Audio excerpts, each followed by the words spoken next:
Exodus chapter 8. Then the Lord said to Moses, Go into Pharaoh and tell him, This is what the Lord says, Let my people go, so that they may worship me. But if you refuse to let them go, I will plague all your territory with frogs.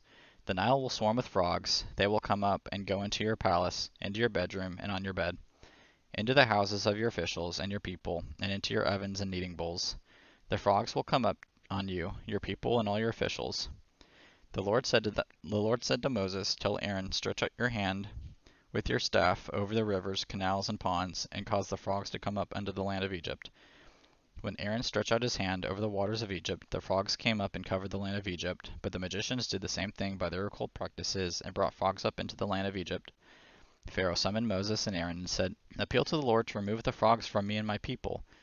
Then I will let the people go, and they can sacrifice to the Lord. Moses said to Pharaoh, You may have the honor of choosing. When should I appeal on behalf of you, your officials, and your people, so that the frogs be taken away from you and your house, and remain only in the Nile? Tomorrow, he answered. Moses replied, As you have said, so that you may know that there is no one like the Lord our God. The frogs will go away from you, your houses, your officials, and your people. The frogs will remain only in the Nile. After Moses and Aaron went out from Pharaoh, Moses cried out to the Lord for help concerning the frogs that he had brought against Pharaoh.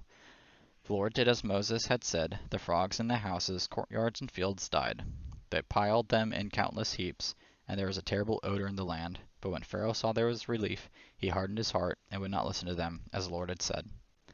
Then the Lord said to Moses, Tell Aaron, stretch out your staff and strike the dust of the land. It will become gnats throughout the land of Egypt. And they did this.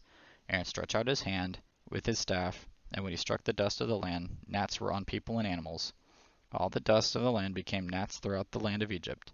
The magicians tried to produce gnats using their occult practices, but they could not. The gnats remained on people and animals. This is the finger of God, the magicians said to Pharaoh. But Pharaoh's heart was hard, and he would not listen to them, as the Lord had said.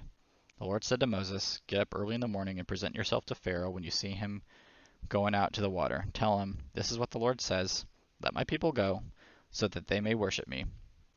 But if you will not let my people go, then I will send swarms of flies against you, your officials, your people, and your houses.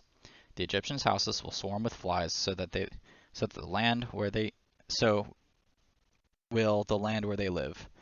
But on that day I will give special treatment to the land of Goshen, where my people are living. No flies will be there. This way you know that I, the Lord, am in the land. I will make a distinction between my people and your people. This sign will take place tomorrow. And the Lord did this. Thick swarms of flies went into Pharaoh's palace and his official's house. Throughout Egypt, the land was ruined because of the swarm of flies. Then Pharaoh summoned Moses and Aaron and said, Go sacrifice to your God within the country.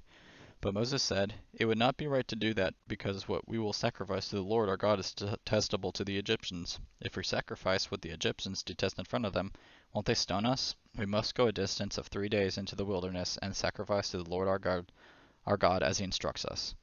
Pharaoh responded, I will let you go and sacrifice to the Lord your God in the wilderness, but don't go very far. Make an appeal for me. As soon as I leave you, Moses said, I will appeal to the Lord, and tomorrow the swarms of flies will depart from Pharaoh, his officials, and his people. But Pharaoh must not act deceptively again by refusing to let the people go and sacrifice to the Lord. Then Moses left Pharaoh's presence and appealed to the Lord. The Lord did as Moses had said. He removed the swarms of flies from Pharaoh, his officials, and his people. Not one was left. But Pharaoh hardened his heart this time also, and did not let the people go.